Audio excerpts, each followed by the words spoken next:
Subconscious mind mastery, mastery, mastery, mastery. Welcome to the Subconscious Mind Mastery Podcast. Thomas Miller. You know, I always love it when I've got a little surprise up my sleeve for you guys, and I've got a surprise for you now. Are you ready?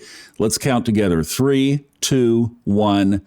Fred Dodson, back on the Subconscious Mind Mastery Podcast. Yes, Fred Dodson. He's back. Hi, Fred. Welcome. As they say nowadays, I am so back, okay?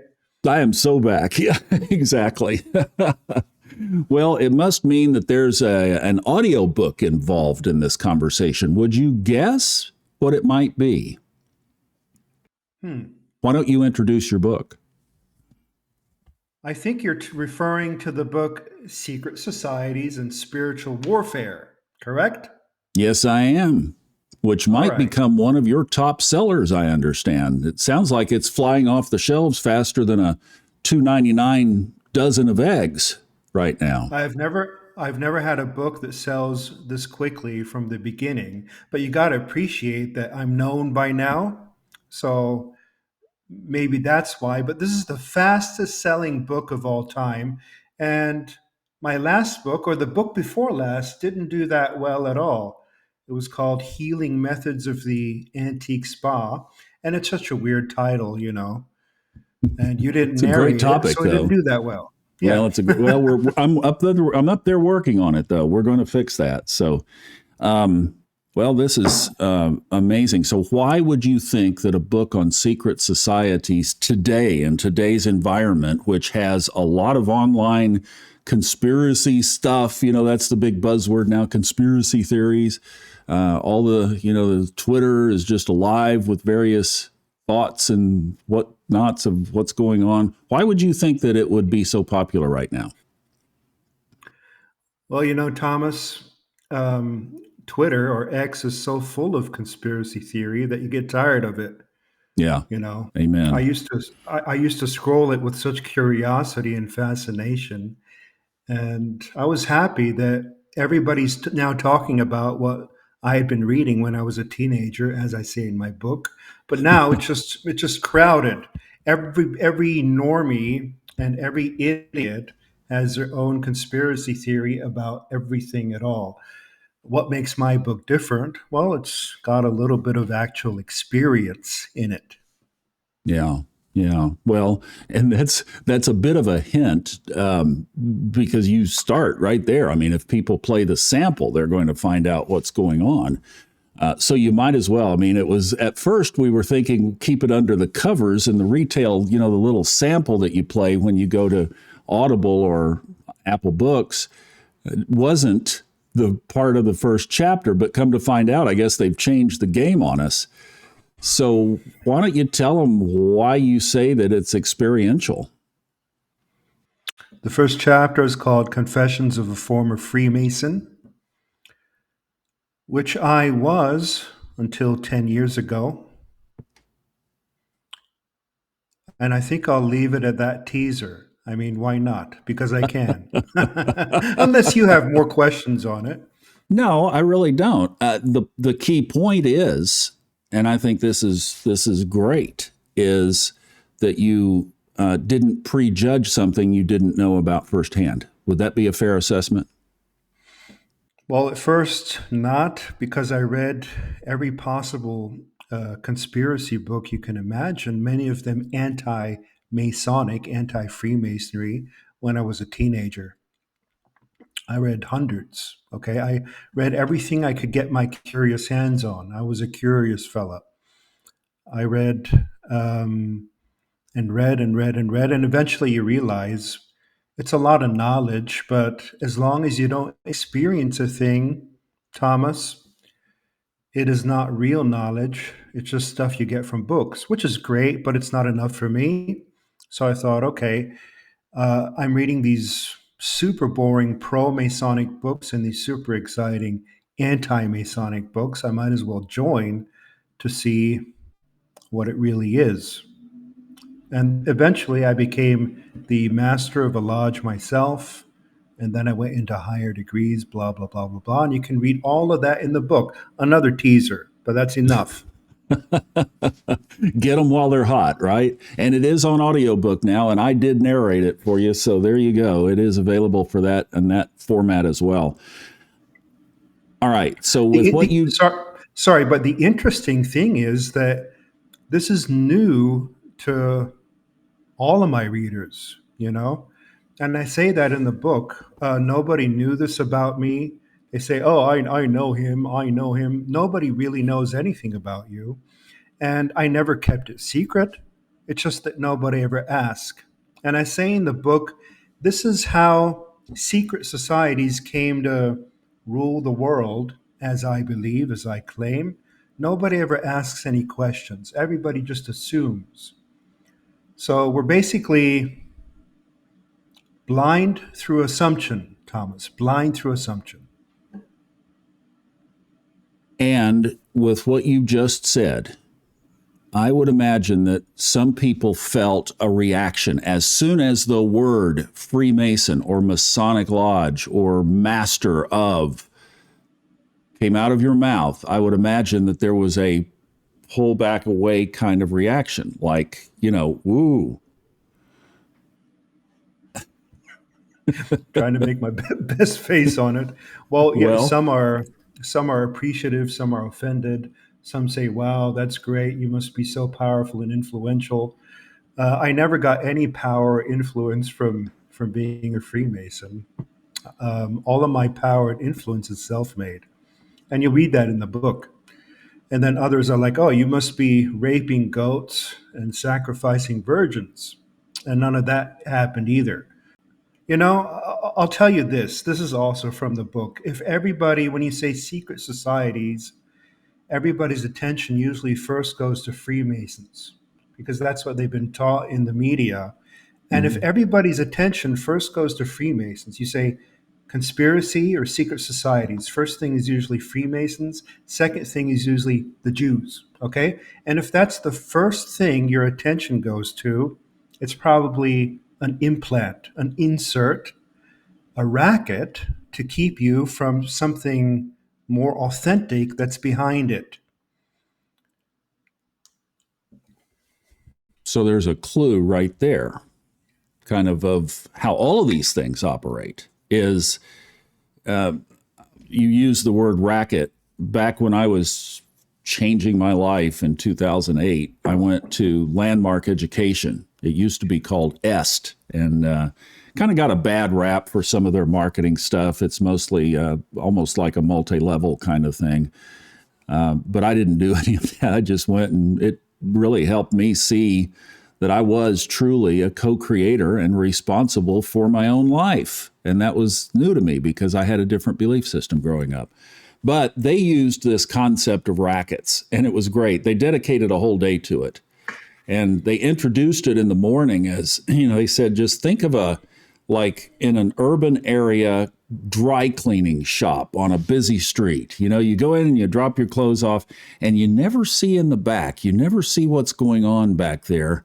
And you notice that the people drive nice cars and whatnot. And it really is just a total front for a whole nother operation that's really going on behind that curtain, which you never get to see behind. And a lot of what you wrote about in here is that kind of thing. That's what the book is all about. It's a Russian dollhouse, fronts of fronts of fronts of fronts. It's how all criminal organizations operate. The mafia operates that way. They put up the mafia boss, who's not really the boss. He's the one all the attention is diverted to. And when he gets locked up, they think they brought down the organization, which they didn't because the real boss is always hidden. That's the best way to perpetuate crime. And it's important to educate people about fronts and also fronted information, which is much of what you see on social media as so called conspiracy theories. My book is good because it identifies a lot of conspiracy theories as part of the conspiracy. It's also good in the sense that it's a reflection of what people actually do. You mentioned Landmark. I've never attended Landmark, but I'm familiar with EST. I've read the books. I've also read confidential course materials because it's my job to know about every training on the planet. Um, And I like this idea of rackets because we run rackets in our own mind. And enlightenment, spiritual enlightenment, is basically peeling away the layers of an onion until you get to the real, authentic self, Thomas. Well, And the same, yeah. no, and that's the other piece of this that I'd like to ask is, I don't know, for several years, you've been writing about things that like were different from the original material that you wrote back years ago, parallel universes of self and reality creation technique and intuition training and lives of the soul and all these great books that do help train us, educate us on how we can raise our energy, raise our vibration, create our own reality. Your website, realitycreation.org. I saw something on your Twitter the other day. I took a peek in there, and you had an excerpt from Levels of Energy, and it was a list of different positive, high vibration, high energy traits, characteristics. And you said pick one from each line and focus on it for a week. Make it a part of your attention. And I'm like, yeah, when I think about a positive attribute, it lifts me up.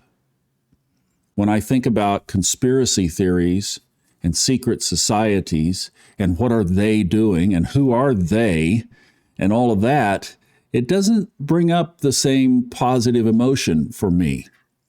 So why is Fred Dodson, the reality creation guy, spending time worrying about secret societies and various other topics that you've written about? Well, first of all, can you imagine how boring it must be to be Hicks and putting out the same book year by year by year by year, and then 20 years later still teaching the same thing? First of all, okay. Secondly, whether this stuff is empowering or not depends upon how you contextualize it. I think my book must be the only conspiracy book on the market that, number one, mentions positive secret societies as a counterbalance to the negative ones.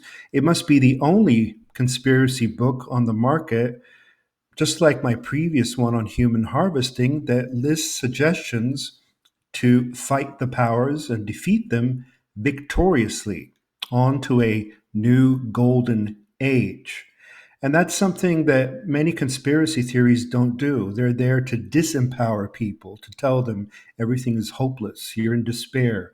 And that's why I'm taking the topic, but I'm contextualizing it, reframing it to this is something we're going to defeat. This is something in your subconscious that has been suppressed. And I've never talked about that you should suppress. I do say you need to confront what's in your deep subconscious and then pivot to what you prefer instead. I never say you should cover it up and act like it's not there. That's called New Ageism, which I strongly oppose. Positive thinking, I also strongly oppose. I teach confront the shadow and then pivot to what you prefer instead. Confront who's running this world and the evil in this world, and then pivot to what you want instead. So, for example, I do not want the IRS. So, I could, for example, expose the IRS as a crime organization, and then I could pivot to creating legislation to abolish the IRS.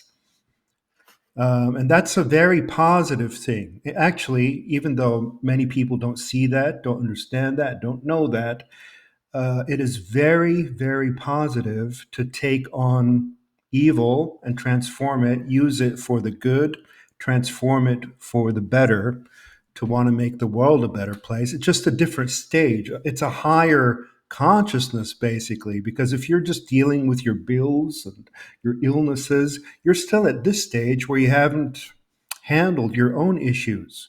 As I say in my books, first you handle your own issues, your money, paying the rent, blah, blah, blah.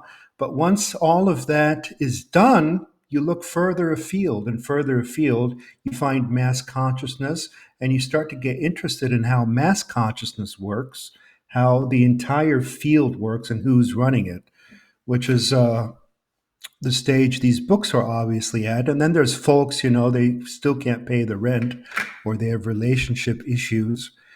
And I refer them to my older books, but me personally, I've transcended those issues for sure. I'm going to ask you something I've never asked you. I'm going to put you All right. totally on the spot. you better Uh-oh. you better swallow that coffee on this one. Would Uh-oh. Fred Dodson ever run for politics on a national level? No. Other people's job. No way. Never. Would you coach politicians? In other words, how do we get this information and this perspective into the political arena where it really can affect change? Um, I have coached politicians, and I do already. Yeah. Well, and chapter 8 of the book is spiritual warfare. It's this part of the title. And so you're talking about bringing this back to a spiritual perspective. So once we're aware, what can we do? What can we do? The first step is self improvement. Once you're done with that, you expand out to improving your community, your household first, your family, then your community and neighborhood, then your town, then your state, then your country, then the world. Take on, you can take on projects that make a difference. I coach this billionaire and he's making a difference. It's just that nobody knows he's making a difference because he doesn't advertise it, he doesn't show it. He's sponsoring things in society that make a positive difference. He's sponsoring positive projects. And there's a lot of people like that. There's always will be, always have been the good and the bad and the many in between. There's one little section of the book that really hit me. And boy, the very day I was working on that section of the book is when this was announced in a national press conference from the White House. You had a picture in there about a drawing of a human being with various implanted medical devices. Let's say an EKG to monitor your heart and a blood pressure to somehow from inside your body monitor your blood pressure and various other things. And then that was all being fed into a big database through the internet, through the phone as the receiver of that bodily information, and where it will end up in a big national database or international database of AI analysis that clinicians would use to come up with various treatments. And I'm not kidding, the day that I was reading that is when Donald Trump and Larry Ellison and Sam AI ChatGPT guy Altman, they introduced what is now being known as Stargate, which is exactly what you described. I was curious. I mean, I know the book came out in 2024, but how long ago would you have written that? I mean, you saw into the future on that. That was scary. I got to tell you, that was a little scary. I wrote about Skynet about half a year ago, and I also wrote about it in the 90s, frankly, but nobody knows about that. Wow. This is the agenda, and you just gotta intuit the evil agenda. However, once it becomes known, center stage and public, it loses its power. That's what the book is about. It keeps its power as long as it's secret. And that press conference actually took the wind out of it, in my opinion, because once it's known, the public can choose. In secrecy, the public cannot choose. This is what happened with COVID. There was an agenda there, 2020, 21, 22, and because so much of it became known through social media, the agenda didn't work. It lost its power, and there was a gigantic backlash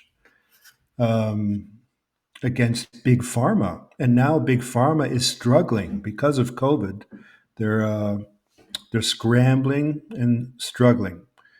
Huge backlash. So mass consciousness can awaken to this stuff like it did with COVID, and then it stops. So people think that this stuff coming up is a bad thing. I think it's a good thing. A bad thing is if it's done in secret, if nobody knows about it. And if it's known by everybody, it's probably not going to happen. The negative that is conscious is not going to happen. Does that remind you of anything? Well, why, yes, it's the anything you bring up from the subconscious and view it. If it's negative, it kind of dissolves. Yeah, definitely a lot of books on processes on how to do that from you over the years, for sure. Okay, so this whole AI thing, the mega technology that we are obviously headed toward, we're not going to shoo away AI. It's not going to stop. It's going to be here. You might be affected some, I might be affected some, but there are people out there watching this and listening to this who are really concerned that their job is going to be removed and they're not going to have any place else to go. They've trained for one thing all their life, and boom, it could just absolutely blow up. How should people be thinking and processing through these inevitable upcoming changes? A lot of jobs will be lost. There'll be a lot of unemployment because of it. But on the other side, there's a lot of people using AI as their tool, their slave, to make a lot of money. So there's people losing money and people making money, just like the last 1,000 years. Well, there's two sides. I mean, and you're right. I mean, people have made millions and millions of dollars, and AI is basically brand new still. So I guess it's a matter of how much. To me, it's about retraining. We are all going to have to retrain in some areas. We're going to have to, figure out how to use this thing and how to weave it into our lives. Yeah, it's called change, Thomas. I'm not necessarily a fan of AI, but I accept the change and I accept the challenge.